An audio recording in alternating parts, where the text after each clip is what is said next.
All right. Did I send you videos? No, but Okay. I watched Doug on YouTube Okay. for a No. little bit. Okay. Yeah. No. Sure. So you guys have your collar? Oh, we have this, Okay. and then we bought an e-collar off of you guys. Okay. You guys got a black edition? Yes. Hey, Yep. Corey, would you bring me a black edition, please?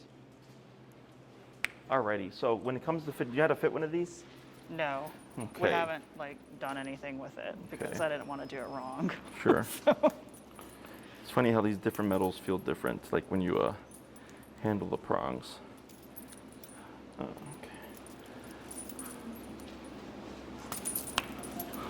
Good boy. How is it outside? It's Not as better bad than as it was. yesterday. Okay. Yeah. No, that's too Break. small. So completely blind, if I remember correctly, right? Yep. Yep. Yeah. Thank you, sir. Very blind. I'll call him Stevie. Okay. I feel like this is the size, okay? So here, whenever you do your prong collar, what I suggest is you go from the Sit. center plate, okay? Okay. So this is the center plate. Ideally, you're trying to keep this as even as possible. So I Okay. wouldn't want 1 and then 5 over here. Got it, So yeah. this is 3 and 2, which is fine, Okay. okay? So the reason why we go from the center plate is, let's say if I always use this third one here, is these get weak over time. Okay, so if you're always removing the same one, No. only sit. one is getting loose or getting weak. When it's too weak and it's not holding, you toss it, you got 3 spares over here, okay? Makes sense. Yeah. So then here, you take the prong, you have this here and this, and what I tend to do is this, and then pinch and push against the plate to put in the metal one, Okay. the second one, and then you just pull through like that. Okay. Okay, and then when you go out, you're gonna do 2 fingers like this, thumb on the center plate, push up, push down, pull up, like that. Okay. Good boy.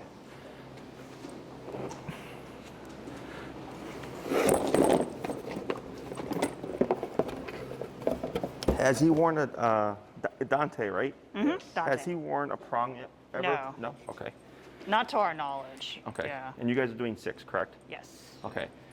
I remember it was reactivity and then separation anxiety, if I remember that correctly. Yeah. And we've Okay. been trying to work on that by just having him spend time in the kennel. Sure. Yeah. Away from you.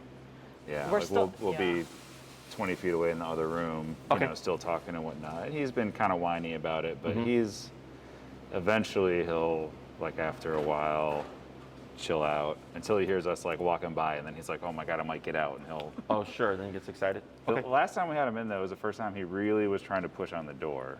Okay. Yeah. So keep But- with that. Okay. What we're going to do today is, because you want to just get him used to the kennel and being away from you. Yeah. Okay. Right.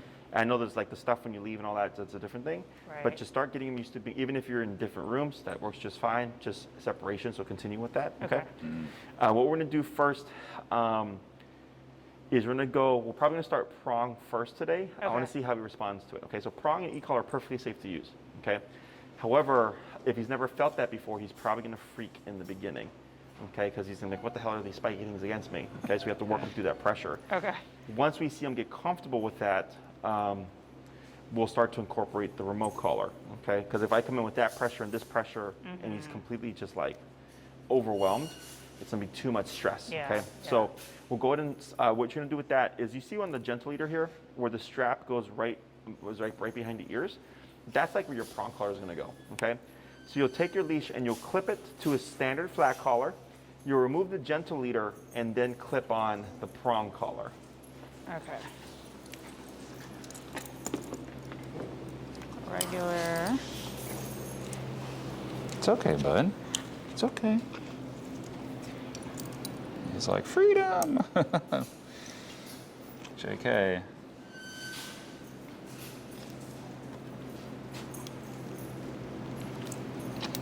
There you go. And you'll rotate it so that the ring, that chain is on top.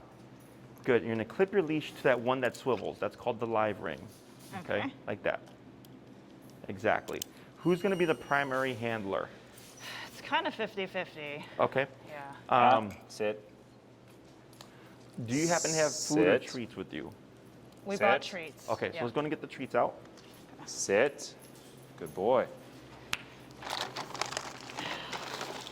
Good sit.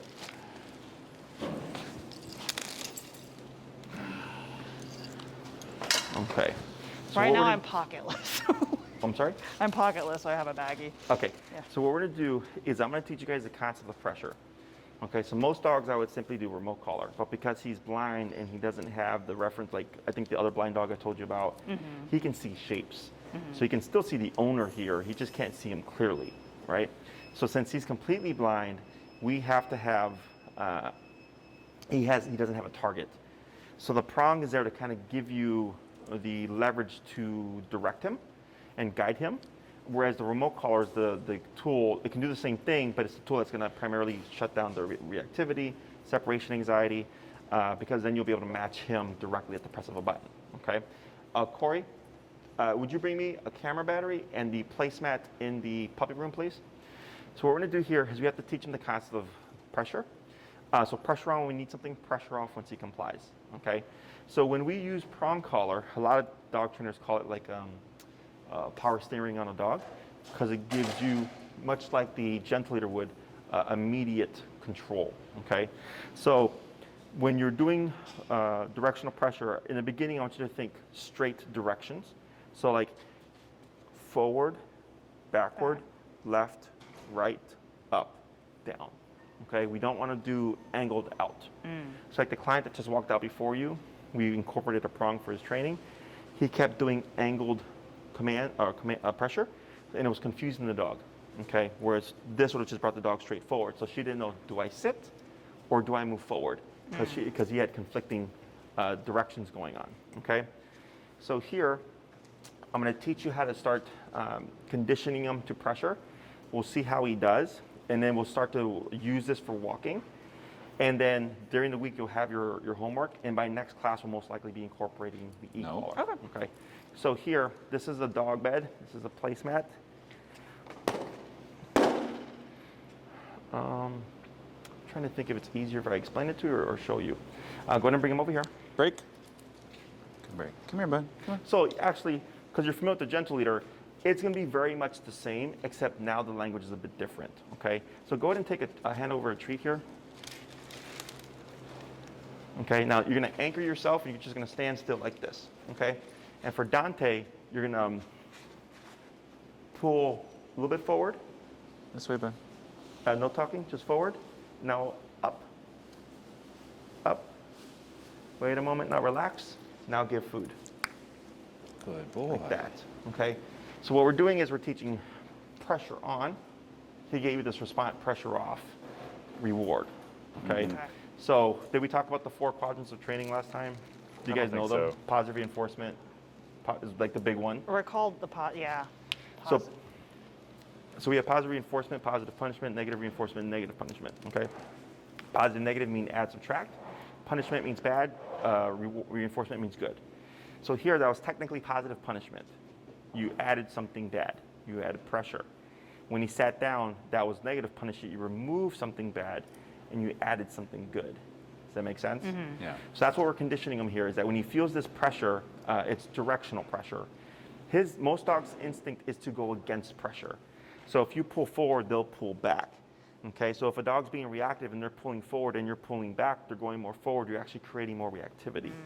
Okay, so whenever we're dealing with reactivity, you'll always see us go straight up. Straight up. Straight up de-escalates reactivity. Okay, so here, let's say you see a dog approaching, and I think you said it was hit or miss with the reactivity stuff, right? Yeah. It's Is- mostly hit. Okay, I want you in the beginning to assume, just always, that it's going to be bad.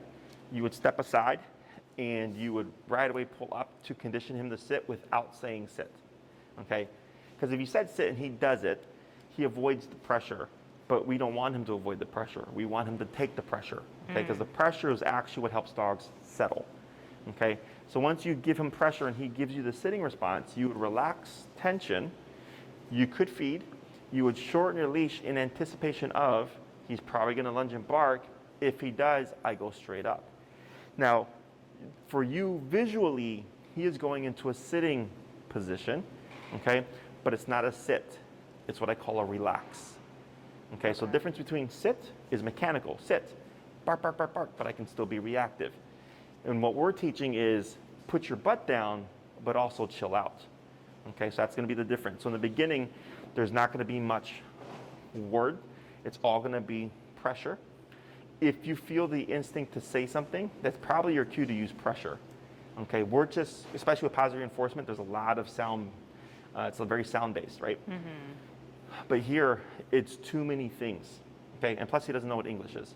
So here, your dogs talk via pressure. So you're going to be talking his language. So instead of talking like, hey, bud, over here, look over here, stuff like that, or can't even look anyways, it would be, I forgot. It would be, if he's looking that way, like right here, right? You see where he's looking? Yeah. Oh, no, I came back this way.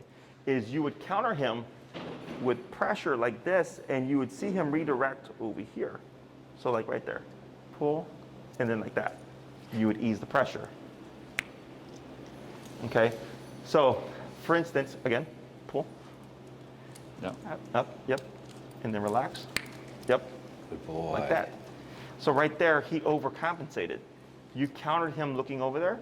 He came over this way. You countered him going up, which is correct. He stopped. You added more pressure. He sat. You relaxed. You clicked. You reward.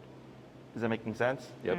So now here, because with the gentle leader, you're making him move his head. Right. He's not making the decision to move his head. Right. That's the difference. Right. Yeah. Okay, is yeah. that the gentle leader, because you have that immediate, complete control over the head, you're making all the decisions for him. What you want to do, think of it as peer pressure growing up, right?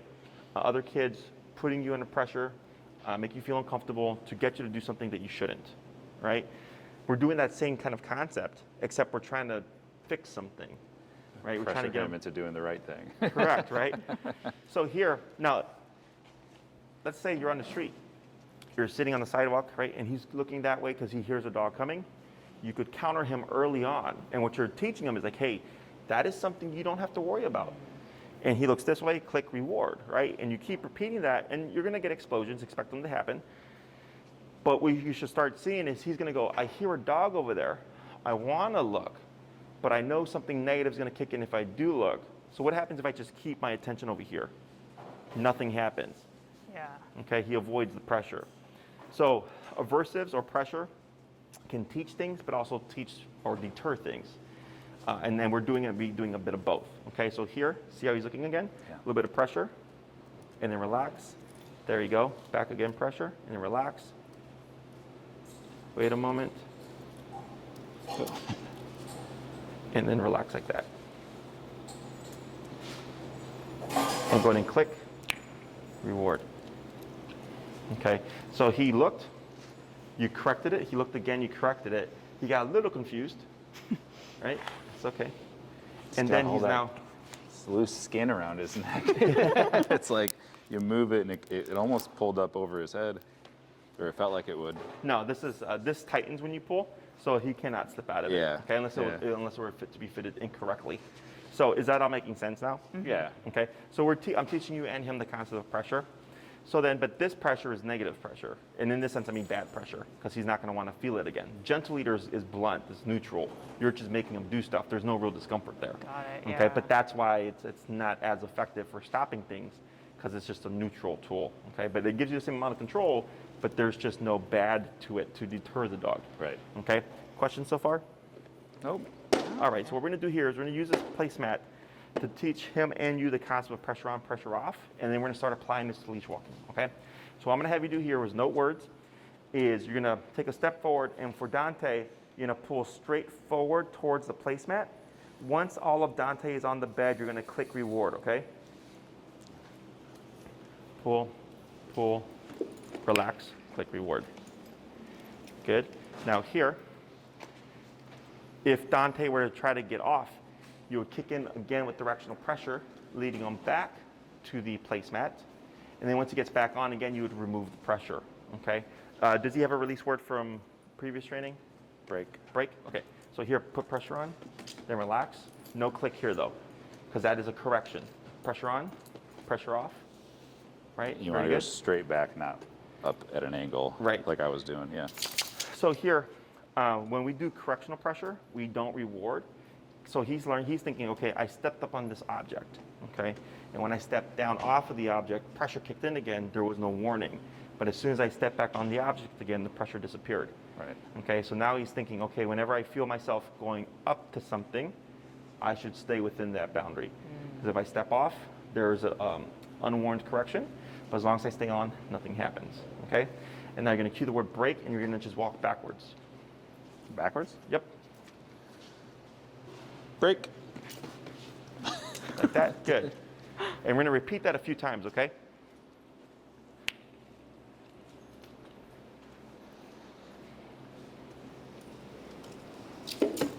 Good. And relax your leash. Good. So here, I want Dante to kind of feel like he's observing, right? Because this observing thing is him feeling out what can be done. Pressure on, and then pressure off. Good. Okay.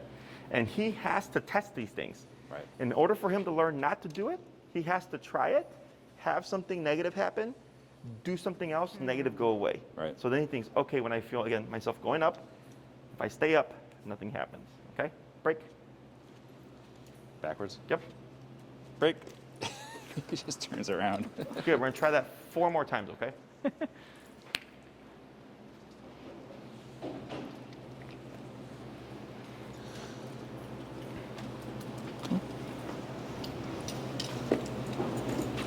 There you go. And then relax.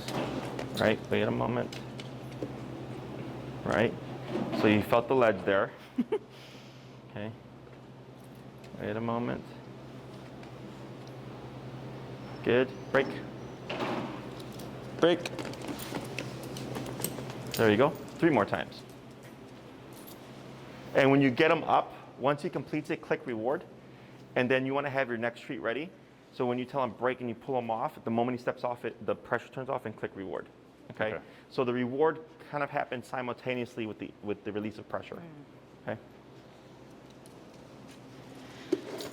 There you go. Now counter like that. Good. Break. Break. Click reward. Good. 2 more times.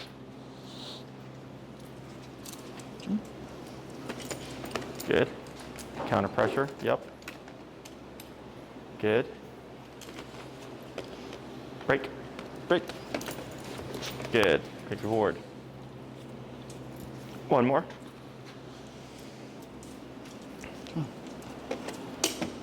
Good. Right. Pressure. Yep. Break. Break. Click reward. Good. Let's go and swap handlers real quick.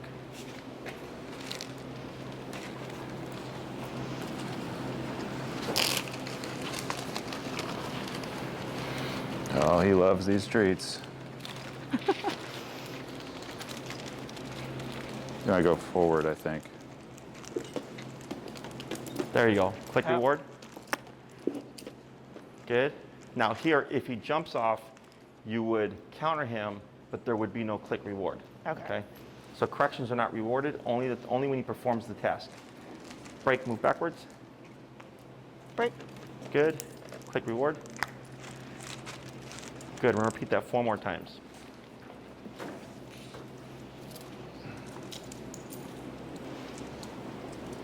Good. Click reward. Whoops. I need pockets.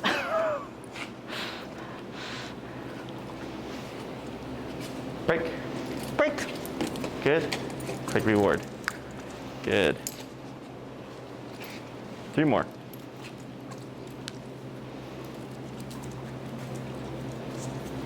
Pull, pull. Yep, pull. Keep pressure. Pull. Straight. Pull. There you go. Click reward. I'm going to pause right there. So right there, we had a different response from earlier. For the most part, it's been pretty smooth, right? Right. But then, for whatever reason, the brain decides to go against pressure. That's what we call opposition reflex. That's when the dog wants to go against what you're telling him to do. So if you pull forward, they pull back. You pull back, they pull forward. You pull right, they pull left, so on and so forth, okay? So here, and if you were to go angled, you'll see they're more likely to go against it. That's why we're doing that straight motion. And that's why it's important that when he feels, when you get what you're looking for, he moves forward, you're relaxing that pressure and you're feeding. Because you're telling him, don't go against this, go with it. Right. Okay, so he's understanding that language. It's not him being bad, it's not him being stubborn, it's not him being disobedient. All animals do it. So here, if he starts to buck back, our natural instinct is to ease pressure or stop. You would continue it, okay? Because his brain's going, for whatever reason, I'm not going to do this. So if he goes no and you ease the pressure, he now thinks he can say no and you'll release pressure. It's the reward. But we release Right. pressure when we get compliance. Right. Okay? So I don't need you to yank him. You would just continue with that same steady pressure. And the only time I increase the tension is if the dog really starts to Okay. buck back. Okay? But then again, I don't go, I'm just going a little bit more firmly. And I continue to put firmer until I get compliance, and you'll feel the dog move into it, and everything disappears. And if he really freaks out, it would be best to try and go up to make Yes. him Then you'd go sit up. instead of, okay. Yes. So that's just to chill him out. Right. Okay. And then you would click reward. Right. Okay. So even if it's 5 minutes of that, right, you'll see us as much as possible, always keeping the pressure on, not easing it until we finally get the dog to go, okay. Right. And it could take 5 minutes. It could take 15 minutes. We tend to go, it's not working. And if you stop, he goes, if I buck around for 5 minutes, I get what I want. Right. Okay. And that's how dogs start to manipulate us. Okay. Right. And he's not doing it to manipulate us. He's thinking, I don't want to do this. Is there an option not to? And if he figures out that it is an option, then why not try it? Okay? So you're not being mean. You're just being black and white. So then he thinks, okay, anytime I feel this, I'm going to have to do it. Okay? And if I get a dog that argues for 15 minutes and I break that behavior, the next one I do, even easier. Because the dog goes, hey, I tried not doing it. Right. Didn't work out. Yeah. Okay? It'll eventually start to click. Yes. Okay? So we're going to do 2 more. Break. Break. Good. Click reward.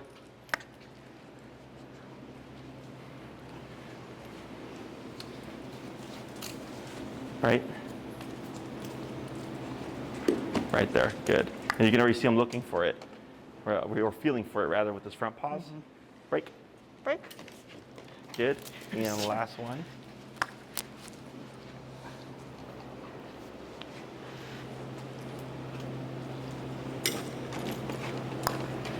Very good. So what I would do with this is just to help him get him more used to pressure, as well as you. If in the house you have different objects, you know, like a couch or a chair or something, just up and off, like helping him essentially trust your guidance, right? So if I'm going to go to the chair, that would be the exception, right? Because if he's got to move upwards, it would be up in a bit of a pull to get the front legs up, and then a little bit forward to prop him up. Okay, so he's really looking to that prong as a sense of direction, as Yeah. opposed to this negative thing. Yeah. Okay, so it's all about how you layer it in. Okay. When people see prong collar, they tend to think like, oh, you're going to torture the dog and just like, you know, yank them all over the place.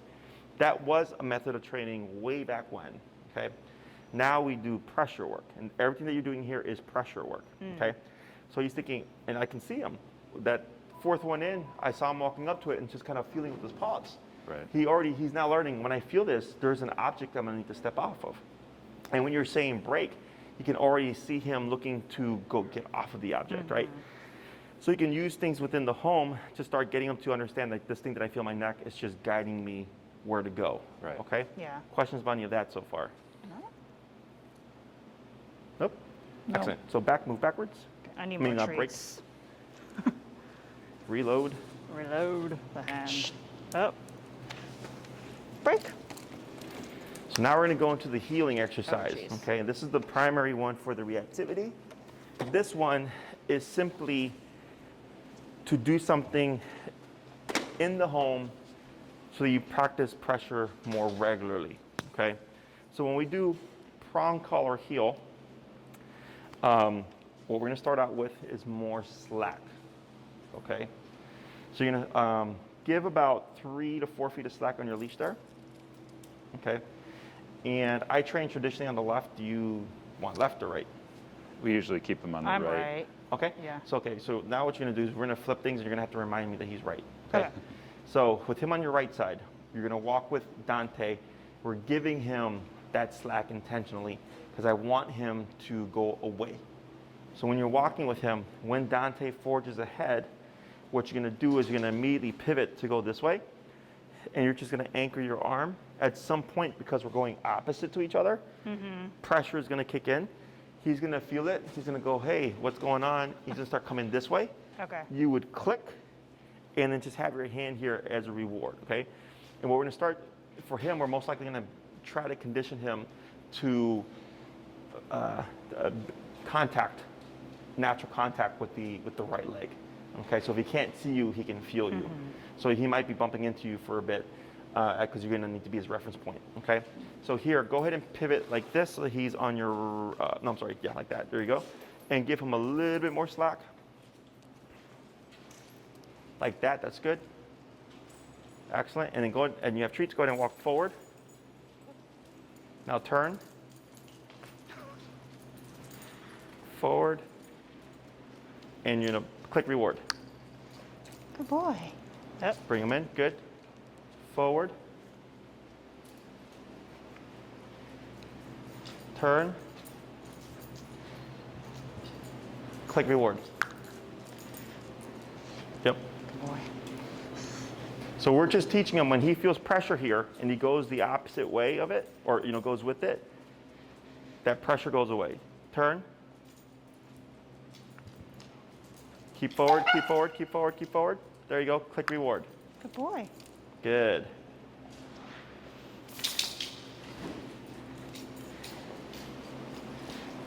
Turn. Click reward. Good.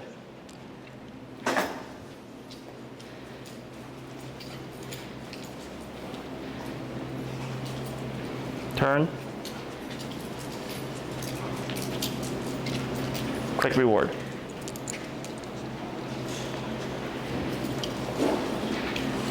Keep forward. Click reward. So do you know why we did that one? Because he was kind of stopping, or? Yeah, he was stopping, he was coming this way, right? So then, like now, so the leash is communication. When you feel, let's say you're relaxed right now, right? Yeah. You're relaxed right now, Dante is next to you. Do you feel tension? No, right? Right. So when you're walking, if there's no tension, we can assume Dante is here. If I start to feel tension going like that, that tells me Dante is moving away from me. So I keep forward, and when he comes into that tension, you're clicking and rewarding, okay? So it's the same concept of what we did with the placemat, where he felt tension as soon as he went with it. We eased the pressure, he hopped up, click reward. Same concept here, except now the pressure is guiding him to a specific spot. Does that make sense? Yeah. So, and this is training mode, okay? This is not realistic. Like if you're walking out in public and like past people and dogs and stuff with that much slack, this is not what we would do. I'm gonna teach you a different thing. But we're trying to, again, teach him the concept of pressure so that we can layer in remote. So how do we keep him from putting on a little bit of pressure, knowing that he'll get a reward by putting on pressure? Oh, I see what you're saying. Yeah. Like him triggering the reward by, I've not seen that happen. If it does happen, then we just kick in with pressure or and no reward. But plus remote is going to fix a lot of that stuff. Okay. Okay. Now here, turn so he's back on your right, and then forward that way. Yep. And then turn again. Pressure on. Good. Pressure off. Click reward. Yep.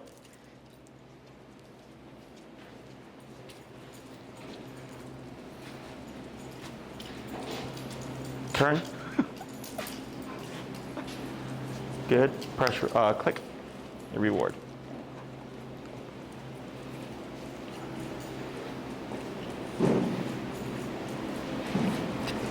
Turn. Click reward. Good.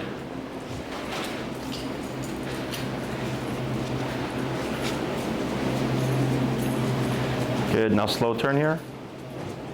Yep. Now forward. Click reward.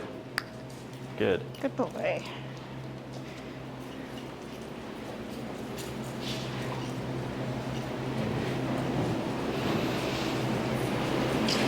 Good. Slow turn. Forward. Yep. Click reward. Good.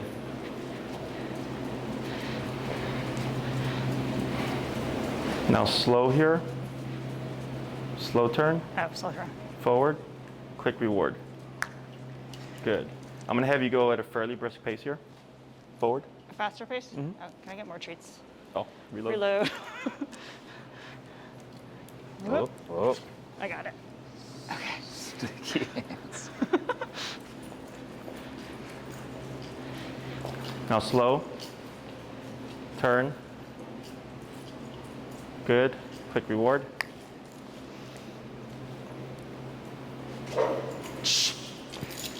Turn. Turn. Yep. Quick reward.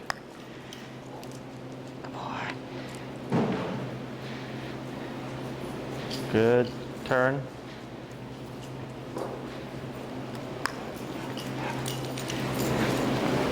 Now slow walk.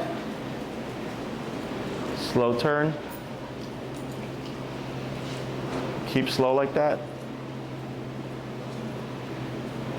Stop. Okay. So, yeah, quick reward. That's fine. I'm trying to get a feel for what he can do because he's actually matching your pace a bit. But when you turn, he's not able to catch that. Did you notice that? Yeah. When you were walking, he was here, and I said slow, and he slowed. And it was just until you did this, he was fine. Okay? So, questions about any of this so far? Nope. Let's go and swap handlers. Running low on treats.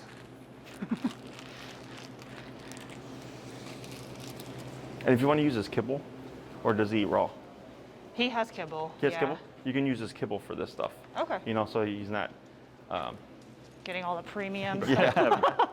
So you're going to do that same concept, okay? You're going to give him about 3 to 4 feet of slack. Yep. Okay, and then relax. Good. Now turn. Right? And click reward. Good. Forward. Turn. Pull to your right. Keep forward. Click reward. So what you're doing is you're creating a pocket, right? That we're trying to get him to walk in as best he can. Turn. Quick reward. Good.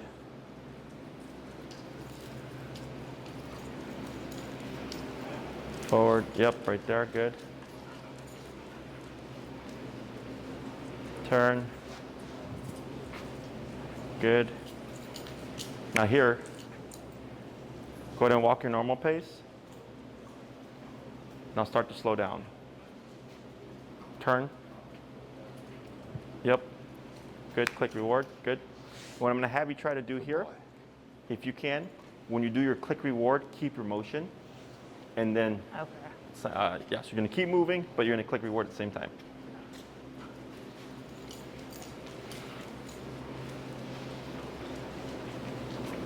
Yep, turn. Yep, pull right. Good. Click reward. Yep, you got it. Good job. Now slow walk here. Turn. Yep, click reward. Yep, keep your motion. Good job. Good. Forward. Yep, there you go. Slow turn. Okay. Turn. Yep, good job. And then relax. Good. Pull to your right. Good. Pull in. Relax. Good. Good. Turn. Slow walk. Keep forward. There he goes. And slow to a stop right there. Good. Hold right there. Good. Yeah, I'm trying to see what he's capable of doing. Do you see what I'm seeing with him matching your pace in certain cases? Yeah. Yeah. Yeah. So, I mean, dogs, one, if he's blind, he has to compensate, right? Right. So it could be because when you're walking, there's sounds right there. Okay, so Yeah. that could be like a bat, you know? Normally we have a pretty short leash. Like I'm normally right about here, and I keep it like in a fist. So he knows if there's any tension on it, then he's not right with me. But if there's slack, then he knows he's right here. Gotcha. So that's how I've been trying to keep him in that pocket. And he's done pretty good with like knowing where that's at. A lot of times we call it old manning it. He'll be behind me because he's just kind of tired or lazy or whatever. But yeah, sometimes he gets excited and pulls forward He goes, too. yeah. But So he is pretty good about staying close as long as you give him a way to know that. Sure. So here we want him to gravitate to that pocket on his own accord as much as possible. Right. Okay, as opposed to, so I went opposite to you, right? You went from, at least when we're in training mode, we went from keeping it short to like giving him the slack so that the prong could kick in. Yeah. So earlier when you said, will he ever learn to put on the pressures to seek that reward, right? And I was thinking about it while we were going back and forth right here, and I was like, well, no, because like I've not seen it, but I was like, but why haven't I not seen it? Because he wants to avoid pressure, right? Yeah. So because it's something bad, like he doesn't want to turn it on just for something good. Does that make sense? It's against our natural instinct to put ourselves in a bad situation for that. So with the halty, sometimes or in the beginning we were cognizant of that, because at the halty, like you said, there is no real consequence to it. It's just neutral. It's neutral. So we would be careful not to allow him to dictate when he gets a treat by some type of like, oh, reward him as soon as he does something bad and then does something good. It's like he has to do something good on his own, or he has to like comply to a command without resisting in order to get the treat type of thing. But that's without pressure. So this makes sense now. Yes. Yeah. So aversives are good. They're healthy. It's just, that's why there's the 4 quadrants. Okay. So when you only isolate yourself to one quadrant, you're very much limited. So here, questions about any of this so far? Makes sense, yeah. Okay. So you guys are going to have a bit of work on your hands. I'm going to teach you one more thing. Okay. All for the sake of getting them acclimated to pressure. So what we just did right now, like I said, is not realistic in the real world, okay? Because if you give him too much slack and he's reactive or decides to be reactive, he's got a lot of leeway to go. So we have dog training mode, and then we have dog handler mode, okay? Dog training mode is what you just did right now. This and the placemat stuff, because we're teaching Dante to do something, okay? Dog handler mode is I'm teaching you how to use this tool, much like you did previously with your gentle leader, which is changing the tool so that when you don't have the time to sit there and do all this stuff and click and reward and everything, you can still walk them and you still have a means of control, okay? So if I come in and the dog's being ballistic, I could take a slip leash or even just a regular leash and settle the dog down without any kind of obedience, without knowing the dog.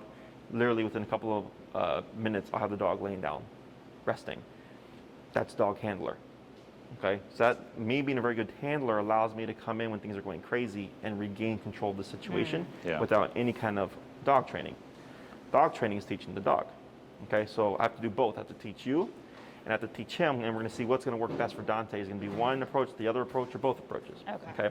So the good thing is you already have a pretty good concept of dog handling mode because you've been doing it with your gentle leader. Now the only difference is you're using a prong collar, okay? So earlier you said I shortened the leash, giving him a little bit of leeway, Right. okay? It's gonna be very much similar, okay? So let me have you here lightly pull up in your prong. And then up, click reward. And go ahead and circle around right here and come down to the middle. And then slow to a stop. Right, now here what we're gonna do is you're gonna pull up to put Dante in a sitting position, like that. Go ahead and click reward. Excellent.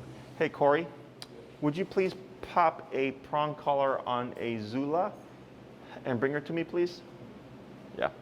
Okay, so what we're gonna do is we're going to change how we hold that leash. So what you're gonna do is with your left hand, your loop over your left thumb like this, okay? And then over here, you're gonna take your leash, and you see how I have it over my pointer finger there? Yeah. And you just go like this, okay? So what this does is this locks your leash. This is one lock. can't pop out of your hand. This is a secondary lock, okay? This also cannot pop out of your hand, okay? So like when we walk dogs, you'll always see us do something like this, or we'll do something like this. So it's nice and clean, but we have like, this would be like a double lock system because it's all in one hand, whereas this one kind of spreads it apart. Everybody has their own preference. So then here, I'm used to doing this. oh sure, it looks like the same thing. Same difference, yeah. Yep. So here, what we're gonna do, thank you. He's already freaking out. It's okay. Well, you haven't had Prong in a while, have you there, little one? So up, and then relax. Up. Okay. Now here, you can already see him seeking, right? Yep. So what you're gonna do is take one step back, and you're gonna straight back, up, and relax. Wait a moment, now relax. Good. Good. So here,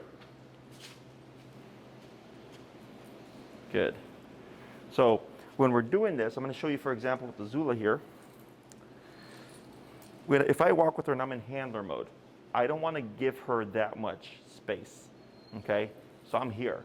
Earlier, we were here because we're trying to teach, we're trying to see how much can he do on his own. So for Zula, if I start walking with her and I give her the slack, this is what she's able to do on her own. Wow. Does that make sense? Yeah. But here, because he doesn't have visual of you that we know of, is we're seeing what will that accomplish for us? But then here, when I'm in handler mode, I'm here. Okay, so when I walk with the Zula, the reason why I'm here is if I have to communicate with her to like slow down, it just takes a little bit of movement with my wrist to slow her down, okay? So here, there's gonna be a lot more communication involved if you're doing handler mode, okay? So like, we can walk, the most I've ever walked is I believe 16 dogs at once, okay? Wow. All at my side, all in a passive state, because I'm a very good handler, okay? These guys can walk anywhere between 6 to 8 dogs a piece, because I've taught them how to be good handlers. So they can take a dog who does not know how to walk well, make them look like they know how to walk well because of how we use our tools, okay? So this is me educating you now. Okay. So when you have time and space, in clear space, you're gonna be training mode, what we did earlier. So if Dante's doing well and walking with you, you just keep it forward, okay? The only time you would actually pivot turn is when he's getting ahead of you. Okay, so I'm not sure if you noticed, the only time I told you to turn was he passed you, was when he was passing you, or if I saw him like going too much to what was going on over here.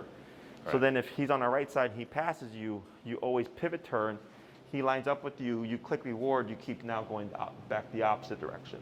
Okay, unless you have to go back the other way, then you just turn again and then keep going forward. Okay, so we're gonna see how much can he do on his own with that approach.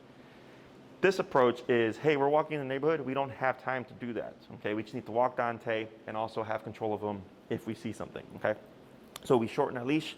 So here, I'm not having to do a whole lot. So if I go like this and I can put a little bit of pressure on her like that, because when we do this, we tend to do this, and we tend to overcompensate, okay? Or same thing with this, we tend to pull too much. So by doing it like this and it's super short, you're trying to keep as much as possible on the wrist. The only time I'm doing more is if like right now when he became reactive and you pull straight up. Yeah. And then you start to get a little vocal, right? Yeah. So that may have been just purely the reactivity, or it could also be because frustration, because now we're adding bad pressure in a situation where there's already pressure. This is pressure. Right. Okay, this is social pressure, or he doesn't like the presence of another dog in his space there. Does that make sense? Right. So here, question so far. So here, what I'm gonna have you do is I'm gonna start closing in. I'm gonna see where is this threshold? Okay. If he starts to have a moment, you're gonna do what you did earlier. You're gonna just pull up, and when you pull up, don't ever feel rushed, unless like it's a lunge and you have to stop him right away. It's just slowly but surely, just go up, okay? And then once you feel that pressure kick in, if he goes up, you go up with him. If he comes down, you go down with him. But you're keeping that pressure up, so I only go down enough that he still feels it, but if he's still acting up, I can't release it all the way, okay? Because he's gonna think that's what he was supposed to do. I still gotta keep it on until I start to feel him actually settle, okay?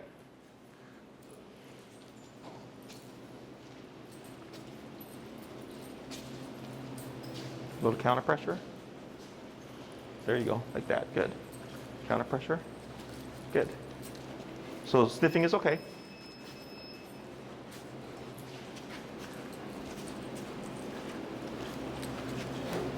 Good, and then relax. Good, no, yeah. Up, relax, good. Hey, hey. Good. Good. Hey. Hey. Hey. Hi. How are you? Hey, it's been a while. I know, it's been a while. Hey. Hey. Good. So you see how he's more settled? Mm-hmm. Why do you think that is? Pressure. Prong. Prong pressure. Yeah. Yeah. So now he's going, okay, if I come into this escalated state, this kicks in. If I stay in a passive state, it stays off. Does that make sense? Right. So here we're just using all the tools that we have to add a more, or add a very clear line of communication. Okay? Mm-hmm. So prong pressure when we need him to do something or stop something. Pressure off once he complies. Right. Okay? Would you, Corey, take a Zula and then just pop Taiki on a slip leash, please, for me? Thank you. All right, go ahead and walk him to reset him and come back around. So now you're in handler mode, okay?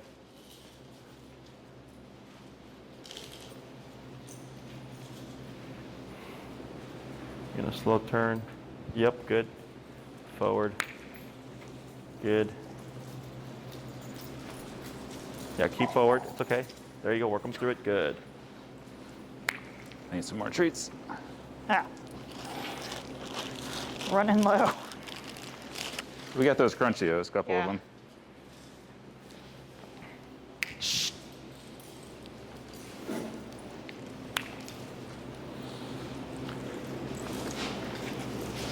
There you go, bud. It's okay. Thank you.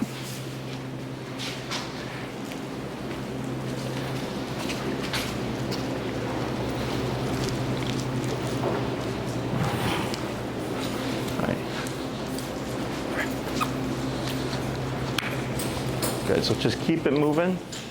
I'm gonna try some just walking by here. Pressure, there we go. Come on. Good.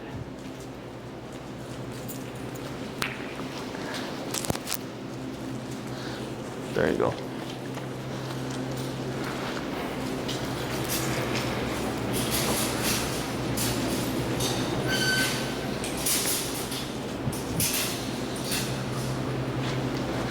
Good.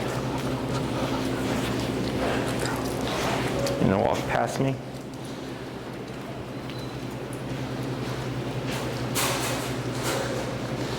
Good. You see him licking his lips? Yeah. Mm-hmm. Do you know what that is? No. Venting stress. That's a stress response. This is venting stress. So the lip licking is what just happened made me uncomfortable, which is okay. Okay. What he does in response is what makes it not okay. So him saying, hey, that stressed me out. See the lip lick right there? Yeah. Okay, so that turn stressed him out. That's okay. Because he just told you. Now, had he started like jumping and like biting at the leash or something, that would be not okay. Okay, so same thing here. Passing by a dog could be stressful for him. That's okay. He just can't lunge and bark. Mm-hmm. He has to figure out different ways of handling that stress as opposed to becoming reactive. It's like humans with social anxiety. Yeah. Yeah. You know? Yeah. Or like handling anger. Yeah. It's okay to do these things. It's just not okay with how we express those things in certain Right. contexts. You're gonna slow to a stop right there, and then up. There you go. Good. Oh, good. So here, when you walk with them in the beginning, this is obviously not realistic, right? This is just giving you the foundation and the context of like, how do we apply this stuff? That's why I just kind of gave you all these different little projects. Mm-hmm. This to help him trust that prong more with the place work, okay? Right. Jumping up on the chair, jumping up on the couch, Okay. jumping up on anything elevated. So he starts to just look to it more as like, okay, this is telling me something, and if I do something, it goes away. Then we have the two different types of walking, the loose leash, slack leash, when you have a nice, clear, open pathway where you can just focus on that, okay? And we're gonna see what is he capable of doing realistically when given this kind of, when this length of leash, okay? And then it's like, okay, now we're gonna walk back home, and we don't longer have the capacity to give him that slack leash. Then you go to handler mode, okay? Now we're short, we're here, so it's very little work for me to direct. Right. It was literally just like Yes. a couple, just squeezing those last fingers, and he would. Correct. It shouldn't feel take it a lot of and- work. right. Okay, so we tend to overcompensate and try to physically control our dogs. Yeah, that's me. It causes more stress. So if you think about it, like with like I've watched YouTube videos where like cops taking down people and stuff, and there's times where like I can tell the person is panicked, you know, because of their like the cops using too much force, and the person's like, "What did I do?" Right. And they're just panicking, right? Right. Because in their mind they're like, "I didn't do anything, so I'm gonna fight back." It's fear. Someone's, yeah. And there's times where the people are just fighting back for the sake of fighting back, right? They're just clearly Right. resisting, right? But we tend to, off the bat, assert more control or more physical force than needed. It's just natural instinct for us. Same thing with vet techs. I get a lot of them from clients. They're like, yeah, they like tackle my dog to the ground and this and that, and made my dog more aggressive. And I go, that's why your dog was technically valid in that response. And then I go and I handle the dog, and it's nowhere near as bad because I'm when I'm putting touch on the dog, I'm also easing pressure when they're going with me. Does that make sense? Right. So this is communication. So if somebody were to try to like punch me and I were to subdue them and I put them on the ground, I would assert a bit of pressure. But when the moment I would feel them relax, I'm like, okay, if you don't, you're not gonna do anything, I'm gonna relax with you, right? Let you know like that we're cool. But as soon as I feel you try to go against me, I'm gonna kick in with more pressure, you know? Right. So same thing with dogs. Is this all making sense? Yeah. Okay, let's go into swap handlers here.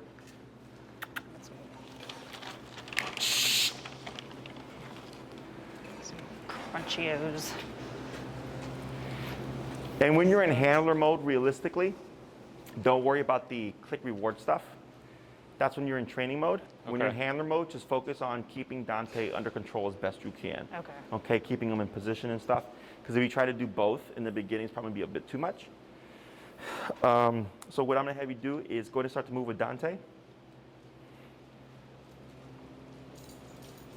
Yeah, a little bit of pressure. There you go. Yep, go ahead and turn. There you go, good, and then relax as soon as he goes into position. Go ahead and get ready for a turn. Hey, you, get over your floppy ears. Come on.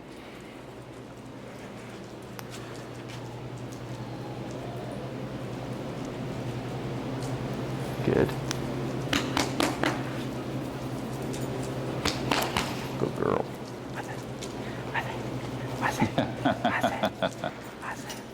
Hey. Hey. Hey, Becky. Come here. Good girl. Yep, bring him back. Hey. What's this? What are you doing? Yep. There you go. Good.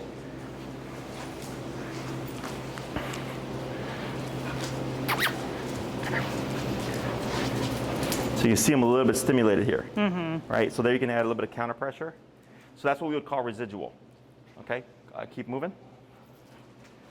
So residual would be he became reactive. You were able to de-escalate him, but he's still like at like a 2 to 3.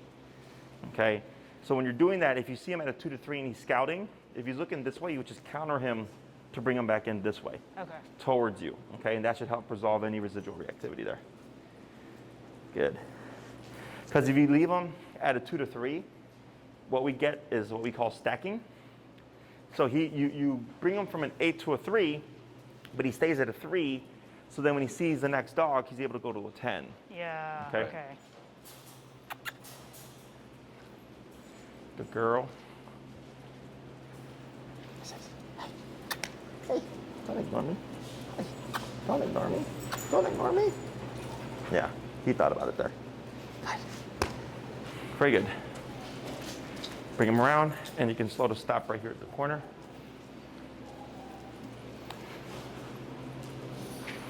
Good. Going to pressure him into a sit. Excellent.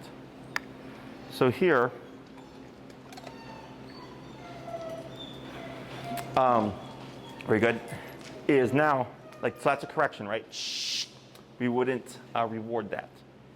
Okay. So corrections we don't reward, okay? We only reward when he performs the action on the first go. And we can start being more strict. So like right now we were just pressure on, hop on the bed, reward, right? But then if you hopped off, you would just be corrected.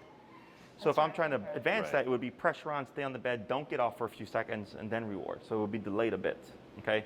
But right now we're rewarding the compliance with immediate release of tension, and then the positive treat, okay? So now, applying these things throughout the week. The place work again, just to build more trust in the prong for him. The dog training mode, when you have the time and the space to do that stuff. Handler mode is probably what you're going to be using the most. Okay, so that's when you're going to be just on a normal walk, or when you're walking from point A to point B to do dog training and then B back to A.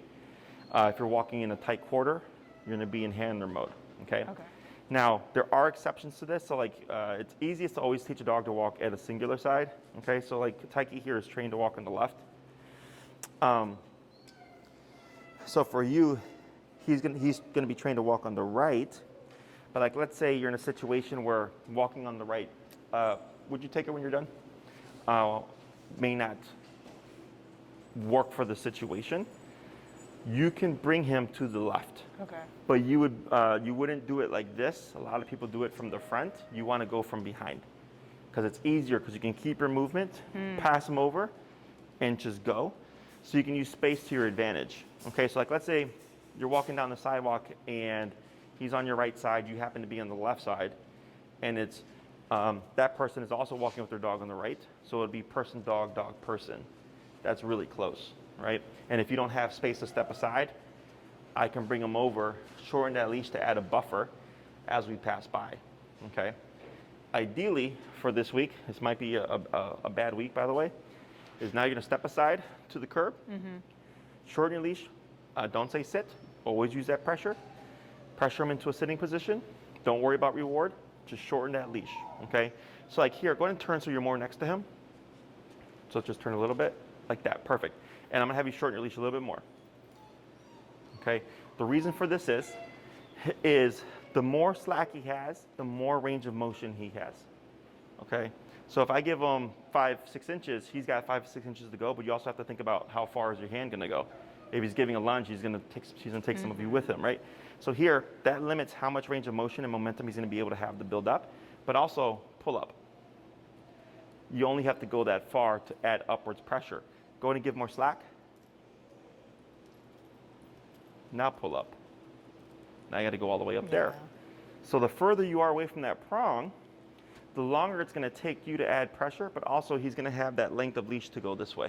Plus, when the pressure does come, if he lunges, it's going to be extreme. So it's going to, Yes. it's hard to learn if it's just like, you know. Yeah, if it's too much, Right. too Right. soon. So here, when you pull up, the next thing I want you to think about is what we call redirected aggression, okay? Which is where the dog is so frustrated, either because of the context and the negative pressure we're putting on him, that they want to redirect that somewhere. Okay, it's frustration. So usually the dogs will go for the leash. They tend to go upwards. Okay, so that's why I was like, if he goes up, you can go up with him. So you avoid that. The other thing that we do is we do what we call the up and away.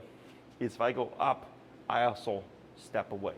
Okay, the reason why we do this is sometimes dogs will go up, but sometimes they'll go to the side. So whenever you see us going like this, it's because we're trying to avoid redirected aggression. Okay? Right. It's not making him actively aggressive to you. He's just overloaded. It's got to go somewhere. Yeah. So he's trying to bite the nearest thing. Right. Okay. So it actually happened earlier with my client, with the husky. She had never had a prong on before, and he was putting pressure on her, but he was doing it incorrectly. That she nipped him in the butt, right? But it was because there was too much pressure, and she didn't know what to do. Yeah. And the closest thing was his butt. Okay. Yeah. So here, are we facing the people walking? yes. Okay. Yeah. So someone might say, which I hear it all the time with trainers, don't have your dog sit for a dog to pass because it makes it too hard for the dog, right? But life is already hard for him. So what we're doing is I already know it's hard for you, but I'm going to set it up so that it's easier for you. It's easier to control reactivity when you're stationary than when you're moving. Yeah. Right. Because moving, reactivity is an in-motion behavior, right? So if you're already walking, you're already at like a 2. So it's very easy for him to just go into that lunge. Right. As opposed to this, where he's in a completely kind of passive state. Right. And he has to escalate step by step to that point. So it'd be 1, 2, 3, 4, 10, as opposed to 1, 2, 10. Right? You're creating a delay, and within that delay, it allows you to communicate. So here, if a dog were to be walking by and you saw Dante perk up and do this, you can de-escalate that. Up, Yeah. relax. Okay? Now, what you might see if he moves forward and you pull up, you might see it agitate him. But because the brain was already a little bit too far gone than what the body displayed. And since you added in pressure, he's going, hey, hold up, wait a minute. It's kind of like what you saw earlier. Okay, so that's where when I pull up, if he throws a spiel, that up and away, and then and you'll feel it where the body just kind of relaxes, Yeah. is you would relax with him. And then you can step in and Okay. just chill, okay? And I don't say anything, there's no, there's no stop, there's no bark, no no phrase. Because you want him to think, if I decide to become reactive, pressure will kick in. And the only way to avoid that pressure is just not to do it. Right. That's what we're trying to teach him Okay. here, okay? Once he goes into that mode, you could say anything and it doesn't matter. Doesn't get He's- through. Yeah. Yeah. Doesn't matter anyways. Like, Yeah. yeah. So for this week with this, I'm going to send you some videos Okay. to get you acclimated to this. Don't worry about doing anything with it, okay? If you want to have them just wear it for the walks to get used to wearing it, just to do a little bit of desensitization, you may. The video I'm going to send you on how this works Okay. is an older video because they updated the model. The only real difference is that this has a press button and the other one has a press button with a magnet turn on, okay? But otherwise, everything else is the same. The functions, the layout, the dial, the power level, all that stuff stays the same, okay? Okay. So you can read the manual as well that comes in here. All of this here is yours to keep. If you have any questions, and don't forget your prongs here. If you have any other questions, you can shoot me the email that I'm going to email you from. And then this week when you start to confront the reactivity, I want you to keep tabs on things. When is it easier for him Okay. to de-escalate? When is it harder? Usually it's other reactive dogs or big energies. Yeah. There's that's a harder. nemesis in the neighborhood. of this, Yeah. Yeah. Arch rival. Yeah. So, and use your better judgment. If you're in a situation where you're like, hey, I don't think this looks good, cross the street. Okay. Okay. Right. Okay. But if you're like, hey, this looks like good opportunities to use, Right. I suggest you confront them. The more lightly up on your prong, You want him to sit? there you go. Because that's what all the feedback comes from, Right. right? If it's like, hey, Jesse, we saw 20 dogs, but we just cross the street every time, I go, well, I got no information now. Right. Okay. Yeah. Right. Yeah. So here, and if you feel like, let's say you try it for a few days and it's just like shit, okay, and it's just bad, then I go, okay, well, you saw 20 dogs in the first 3 days and it was 100% of the time just not doing anything. Then I go, continue with what you were taught, but you can avoid the situation if you like. And then once we start to layer in collar, we're going to start to change things up again. Okay. Other questions? Can you quickly recap the whole like when we give a treat, when we don't? When you're in training mode, for Yeah. one. Okay, so don't worry when you're in handler mode. This is handler mode. On the bed, pressure on. The moment all fours are on, remove pressure, feed. Okay, so it's essentially once he completes the task you want him to do. Got it. So earlier when you were pivoting, Yeah. pressure on, but as soon as you started coming more your way, click reward. And it's okay in handler mode to give him a treat as long as it's not disrupting our handling of him. Yes. Okay. Yeah. Like you So can it's do really both. as long as we are like very Consistent confident and consistent and focused. It's like because he's used to getting a lot of treats for good behavior on walks, so he might get a little. He's a little spoiled in that regard. Just want to make sure he doesn't get frustrated from that aspect. Yeah. In time, the rate of reinforcement is probably going to start going down. Right. Because if he's opting natural, because remember, now he's wanting to not just get the reward, but avoid pressure. Right. Right. Is you're going to start seeing less opportunities to actually reinforce stuff Yeah. technically. Right. Does that make sense? Because Yeah. right now we're Yeah, kind of isolating. When you feel pressure and you give in to pressure, is when we feed. Right. Does that make sense? Okay. Anything else? I guess just have a question about boarding. You said after the first time here, you think he'd be okay to board, or you Yeah. have an Is he opinion on muzzle that? conditioned? I can't remember. Is he what? Muzzle conditioned? No. No. Okay. Because the only thing that might be a problem is the handoff, which actually, if like you try to, we had a dog that we can't take him unless they muzzle him. So what they do is they just come in, they put him in the kennel. Okay. And then after that, once they leave, he's completely fine. Doug is one of them. Oh, no. He just comes in, he goes in the kennel, and then after they leave, we can take him out, no problem, he's fine. And we have another dog like that as well. Would you suggest, like, for boarding, like, we start with a short period of time to get him not super stressed out about being here all day, or What just I would like, do is the evaluation days first, Okay. which is just 3 daycare days. Okay. So we acclimate him here, as it. opposed to just like leaving him here overnight. Right. So he's able Yeah. to come here and then leave, but it becomes at least somewhat familiar. Because we get people, like we've done it where they just drop off the dog and the dog's just super worked up. Right. Yeah. Because they were just Right. like, even dogs that we've trained. Right. Because it's just a complete like, where am I? Right. You know? Where's, are you gone? I think they picked them up. There we had a dog, he was like that. Did they pick up Sykes already? Yeah. So, but yeah, it's just 3 days for $60. They don't have to be consecutive. It's just so that we can get him acclimated to the space, handle him and all that stuff, Yeah. and That's see how he awesome. does Okay. here. Okay? Yeah, because we love to build up to that, and we like taking him with us on vacation, but sometimes it's not feasible. It's a ball and chain. Yeah. No, I understand. Okay? All right, thank you. Yeah. You're welcome. So you have your homework for the week. You could just take off your mics and you can place them on the chair there. Yep. I think that might be my next client. Okay.